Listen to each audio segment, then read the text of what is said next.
जो घंटों का गैप रहता था वो चंद मिनटों का गैप रह गया, 20-20 मिनट का गैप रहता था। लेकिन इन लोगों ने अपना काम निपटा के रख दिया था। लेकिन समस्या ये थी ना कि सब चीज तो बन के रेडी हो गया, हर चीज रेडी हो गया, लेकिन अगर परमाणु बम फोड़े और फूस दे करके रह गया, समस्या यही थी। भड़क गया तो टेंशन ही नहीं था।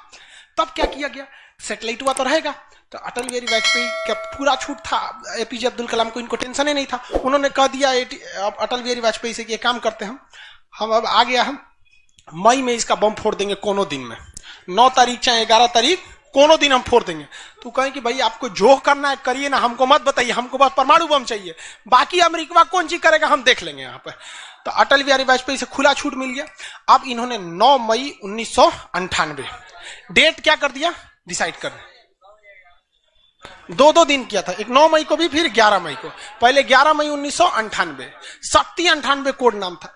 जैसे अमेरिका का सैटेलाइट गुजरा, पूरी तरह से कैलकुलेशन हो गया था कि कैसे कैसे होने वाला है। अमेरिका का सैटेलाइट जैसे गुजरा, तुरंत यहां पे भारत का परमाणु बम को ब्लास्ट किया गया। और जैसे ब्लास्ट हुआ तो जो मिलिट्री एक्सरसाइज कर रही थी उसको तो भेज दिया गया था 2 दिन पहले ही। जो बिल्डिंग विल्डिंग बनाई थी वो खाली पड़ल था, धाए दे गायब हो गया बिल्डिंग, पूरा धुआं धुआं हो गया, पूरा भयानक। अब परमाणु बम क्या हो गया, लगभग सफल हो गया। वैज्ञानिकों को लग गया था सफल हो गया, लेकिन भाई अब ये फोड़े, अभी कैसे पता चल जाएगा सफल हो जाएगा। आप अंदाजे ना बता सकते कि भाई इतना तबाही एक अच्छा ही बम ला सकता है। लेकिन तब तक सैटेलाइट उसका घूम के आ रहा था और पकड़ लेता तब क्या होता, मान के चलिए पकड़ लेता, पता चला कि सफल नहीं हुआ, खाली धुआं कर दिया, गड़बड़ हो गया। तुरंत अटल बिहारी वाजपेयी को फोन किए एपीजे अब्दुल कलाम कि तुरंत आप मौसम विभाग को कहिए कि राजस्थान में भयानक तूफान आया है, कोई नहीं जाएगा। अटल बिहारी वाजपेयी ने तुरंत घोषणा करा दी, राजस्थान के लोग अपने घर में रहे, बहुत भयानक तूफान आया है। अब उसका सैटेलाइट आ रहा है तो देख रहा है धुआं धुआं हुआ है, तुरंत मैसेज भेजा नासा में, धुआं हो गया यहाँ पे। कहीं मतलब धुआं हुआ, तूफान आया है वहां पे। तूफान आया है, सोचा।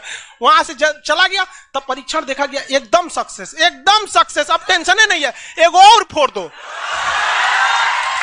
2 को फोड़ दिया गया, पूरी तरह से सक्सेस हो गया। और ससुरा अमेरिका को अभी तक पता है कि वहां तूफान आया है, अरे वहां दूसरा तूफान आया है। अब भारत में कुछ भी कहिए तो डर तो लगता है, नहीं अमेरिका बहुत खतरनाक देश है। आज हम लोग भले शक्तिशाली है, 1998 में हम लोग को पाकिस्तान आगे दिखा देता था, 99 की करगिल वार याद कीजिए। आज हम लोग बहुत आगे निकल गए, लेकिन उस समय बहुत पीछे थे हम लोग। अब डर तो था ही।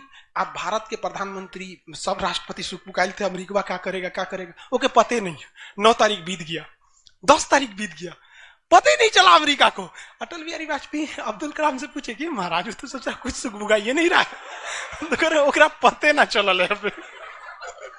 एक काम करते हैं, आप धड़ल्ले से फोड़ देते हैं, क्या फायदा है हम। तो फिर 11 मई को 3 गो और फोड़ दिए, 2 गो गायब करके। जैसे परमाणु बम निकला धाम से फोड़े, पता ही नहीं चला दूसरा। लेकिन भाई धड़ाधड़ 5 गो फोड़ दीजिएगा तो पता चल जाएगा कि नहीं पता चल। ये डाउट हो गया पाकिस्तान को, जनते का है। हम लोग फोड़ रहे थे यहाँ पे, अब भूकंप आ रहा था यहाँ। फोन किया अमेरिका को कि बकलवा आंधी उंधी ना उठ लो, फोड़ दिया वो परमाणु बम। अमेरिका से जुड़ा माथा फोड़ रहा है अपना, कह रहा है कि अब क्या करें हम। यहाँ पे नासा वालन को गरियाया गिरे चोट्टा कहीं का, तू लोग को सैटेलाइट लगाओ, हाई लगाओ। वहां पे कौन सी देख रहा था लोग वहां पे, कह रहे कि हम तो बोलबे किए थे कि उधर दुका उठाया था, अपने ना बोल रहे थे कि आंधी उठल है वहां पे। अमेरिका आग बबूला हो गया और तुरंत अमेरिका का प्रतिक्रिया आया कि भारत को इसका बहुत भारी कीमत चुकानी पड़ेगी। तो भाई जिसकी कीमत भारी ना हो उसे चुकाने में मजा क्या है। और अमेरिका ने खुलेआम भारत को ललकार दिया कि अमेरिका कभी भी इस बात को स्वीकार नहीं करेगा कि भारत एक परमाणु संपन्न देश है। भारत को कभी भी अमेरिका इस बात की मान्यता नहीं देगा। अटल बिहारी वाजपेयी ने भी कॉन्फ्रेंस तुरंत मीडिया के सामने आए और कहे कि जो चीज हमारे पास है उसके लिए हमें किसी के प्रमाण की कोई आवश्यकता नहीं है। और जिस देश को यह लगता है कि हमारे पास परमाणु बम नहीं है या जिन देश को हम पर शक है वह आ जाना युद्ध के मैदान में, बताएंगे है कि नहीं। अब पूरी तरह तबाह हो गया यहाँ पे। अब अमेरिका माथा पीटते रह गया। अमेरिका ने आदेश दिया अपनी सेना को कि तैयार रहो। अटल बिहारी वाजपेयी ने आदेश दिया अब्दुल कलाम को कि जो बम बनाए हैं ना दो चार को फोटोकॉपी उसका रेडी रखिए। फोटोकॉपी मतलब उसका बना होना के रेडी रखिए, क्योंकि सेना की लड़ाई में भाई आर्मी टू आर्मी बहुत दिक्कत हो जाएगा, एडवांस है वो बहुत। आज के वक्त में भी हमारा हथियार वहीं से खरीद के आता। भारत ने भी डिसाइड कर लिया कि जो होगा आपकी परमाणु बम से होगा। अमेरिका भी डर गया कि ना भाई इससे लड़ना अब ठीक नहीं है। पाकिस्तान वो बम बना के रख ले था, डरे नहीं फोड़ रहा था वो। एक हफ्ता तक देखा कि भारत को क्या हो रहा है क्या हो रहा है, देखा कि कुछ नहीं हुआ, इहो चुप पे फोड़ दिया। अमेरिका एकदम ककुआ गया, एकदम कह रे चट्टा कहीं का तू क्या फोड़ा रे। तो पाकिस्तान वहां झाड़ दिया अमेरिका को कि हमरे बोलेंगे कमजोर जान के, हाँ फोड़ ले आपके आप बाई तो एकरा नहीं बोलेंगे आप, हम कमजोर हैं तो हमरा बोल देंगे। एक काम कीजिए आप भारत को जो सजा दीजिएगा हम भी वही सजा काट लेंगे। सोचो हमरे पे खेल गया। हम ही लोग पे खेल गया पाकिस्तान। अब भाई अमेरिका टेंशन में आ गया। अमेरिका ने भारत पर एम्बार्गो और प्रतिबंध लगा दिया, जैसे अभी सऊदी अरब पे प्रतिबंध लगा दिया, कल के वीडियो में बताए थे, सऊदी अरब का डस्टबिन बना दिया वहां के। तो वहां पर अमेरिका ने भारत पर प्रतिबंध लगा दिया, कोई देश भारत से सामान नहीं खरीदेगा, जो जो चीज जरूरत की थी सब चीज पर बैन लगा दिया। भारत की अर्थव्यवस्था डूब गई, पाकिस्तान की भी अर्थव्यवस्था डूब गई, लेकिन भारत को बचा लिया भारत के 55 लाख कुशल कारीगर जो विदेशों में काम करते हैं। आप प्रतिबंध लगाइएगा भी तो पूरी दुनिया का कारखाने ठप हो जाएंगे, क्योंकि हर जगह भारत के वहां वर्कर काम करते हैं। और अमेरिका या सीबीएसई वाले जो वर्कर होते हैं वो स्पेशलिस्ट होते हैं, पेंट मारता है तो पेंटे मारेगा। भारत का मिस्त्री मल्टी टैलेंटेड होता है, पेंट मार रहा है उसको कोई काटी ठोक दो तो बिजली वाला काम कर दे तो हाँ तार और घींच देते हैं। मल्टी टैलेंटेड होता है और काम भी बहुत ज्यादा करता है। काम हम जब 5 बजे कर देगा तो आदमी अच्छा बोरा नीचे उतार दो, तो ये सब बड़ी काम कर देता है, मेहनती होता है सर, कोई दिक्कत नहीं है उन सब में। खाना नहीं भी है तो कोई दिक्कत नहीं, निकालेगा कोई नहीं है, चालू।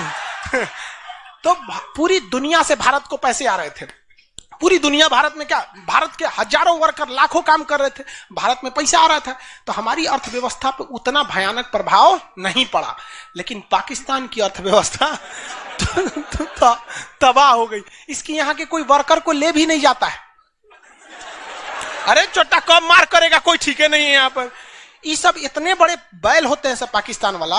अगर पाकिस्तान के एक मोहल्ला से 5 आदमी विदेश गया है ना, वहां अच्छा से हंसी खेसी ड्यूटी कर रहा है, अगर उसके परिवार में यहाँ झगड़ा होगा ना तो दोनों वहां झगड़ा कर लेगा सर, तो अब्बा काहे मर लो हमारी खाला को वहां मार कर ले। उसकी अर्थव्यवस्था पूरी तरह से बर्बाद हो गई। अब पाकिस्तान के साथ अजीब सी दिक्कत था, अमेरिका अर्थव्यवस्था बर्बाद कर दिया, लेकिन पाकिस्तान भाई साहब हरामियों में नोबेल पुरस्कार मिलता तो हर साल यही लाता। इसने कहा कि एक काम करते हैं, अमेरिका ने हमको ऐसा बर्बाद किया है कि परमाणु बम होने के बावजूद हम तड़प के रह जा रहे हैं, हम भी अमेरिका को तड़पाएंगे। यह कहता है ना कि हम किसी से खरीद नहीं सकते हैं, व्यापार नहीं कर सकते, एक काम करते हैं हम परमाणु बमें बेचते हैं। ससुरा उत्तरी कोरिया को बेच दिया, किंग जोंग पगला को देखे उसका टेक्नोलॉजी पाकिस्तान दिया है, सद्दाम हुसैन को, ईरान को, सबको बेचने लगा कि सारा थ्योरी ले आके देखता था कि देखिए ऐसे ऐसे परमाणु बम बनता है, लीजिए 20 करोड़ दीजिए जाइए। अब अगला हिसाब 1 महीना तो काटेगा आदमी, अगला हिसाब देखे। अमेरिका कर रहा है पाकिस्तान में चोट्टा क्या कर रहा है, क्या कर रहा है, मरे हम भूखे मरे, आप प्रतिबंध हटा दीजिए नहीं तो हम इसको फेसबुक पे डाल देंगे।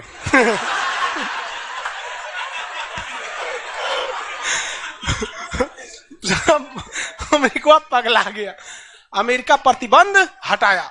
इस बार फायदा उठा लिया भारत, कहा गिरे ओकरा हटाया तो हमरो प्रतिबंध हटाओ। समझ आ गया कि देगा।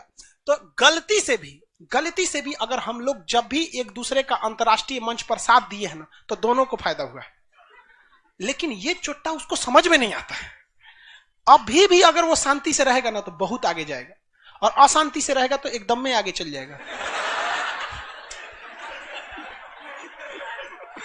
परमाणु परीक्षण समझ में आ गया? किसी कोई दिक्कत कहां होता है? पोखरण में। आज भारत परमाणु संपन्न है या नहीं है? परमाणु की आवश्यकता है नहीं। अब अमेरिका केस कर दिया भारत पर, कहा कि आपने न्यूक्लियर प्रसार संधि तोड़ा है। भारत ने कहा हम नहीं तोड़े हैं, हमने किसी से संधि मंगाया ही नहीं है, हमारे खुद के वैज्ञानिकों ने खुद बनाया है। और ये बात खूब एपीजे अब्दुल कलाम ने बोला था। कौन सी बोलता है चौराहे हम बनीले, बताएं कैसे बनता है। कहा कि अच्छा ठीक है, ये नहीं है। लेकिन आपने यूरेनियम तो चोरी से मंगाया, कहा चुप चट्टा कहीं का, चोरी से मंगाया। हमारे केरल में यूरेनियम निकलता है, जादूगोड़ा की खान झारखंड से निकलता है, उसी से हम बनाए। हम किसी से भीख नहीं मांगे हैं, हम हिंदुस्तानी हैं लोग, यहाँ पे भीख में तो हमें कुछ भी नहीं चाहिए। तो एनएसजी कहा कि अभी, तब कहा अब कौन सी पे मुकदमा ठोके, तब इस पे ठोक दिया भारत पे। आपने परमाणु परीक्षण किया क्यों है? भारत ने ये मुकदमा जीत लिया। जानते हैं कैसे? कहा कि कैसे, हमने तो कोई नियम नहीं तोड़े हैं। सीटीबीटी कहता है आप पानी में नहीं फोड़ सकते हैं, जमीन पे नहीं फोड़ सकते हैं, हवा में नहीं फोड़ सकते, हम जमीन के अंदर फोड़े हैं। भारत ने कहा फोड़ा था? जमीन के अंदर। तो भारत को उस समय हर चीज साथ दिया था, बुद्धि, विवेक, बल, शक्ति सब रहना चाहिए, तब आप जीत सकते हैं। ऐसा नहीं कि परमाणु बम ले लेने से आपको जीत जाएंगे। कब कैसा सिचुएशन था, आंधी आया है, परमाणु बम फूट गया, तो हर चीज बहुत बहुत कांड हुआ यहाँ पे। बाद में अमेरिका को समझ में आ गया कि नहीं हो सकता है, अब भारत को नांग नहीं सकते। वो गया जमाना जब हमारे ऊपर किसी का शासन हुआ करता था। आज भी भारत में बस जाति पात खत्म हो जाए, ऊंच नीच पे लड़ना खत्म हो जाए, और Congress BJP high party how party मतलब नेतागिरी खत्म हो जाए, तो सोचिए ना हमारे पास कमी किस चीज की है कि नहीं? नेतागिरी तो सॉल्व हो सकता है। यूपीएससी का एग्जाम कंपलसरी कर दीजिए नेता बनने के लिए। काम खत्म, तुरंत खत्म हो जाएगा काम। आप इसको समझ में आ गया कि नहीं? लाइव वाले सब लोग समझ में आ गया? अब आगे कल समझेंगे।